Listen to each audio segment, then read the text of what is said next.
Ulan. Meron kaming itlog here, guys. Ipakita mo, Johnny. Ito, guys. So, eggs. So, 1, 2, 3. Ang daming eggs, Johnny. So, 4. Oh, ito, guys. From our chicken. Ito, guys. So, look. Oh, doon kami kasi maligo tayo sa ulan, guys. Oh, yun, okay. Manguha pa kami ng ibang itlog, guys, doon sa Bahay Kubo.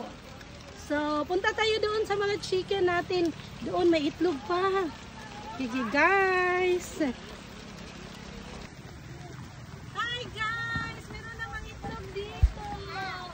Another one. And another one. So, ang daming itlog dito, guys. Look at my basket. Diba? So, makahappy talaga dito sa farm, guys. Ito yung buhay probinsya. So, every day,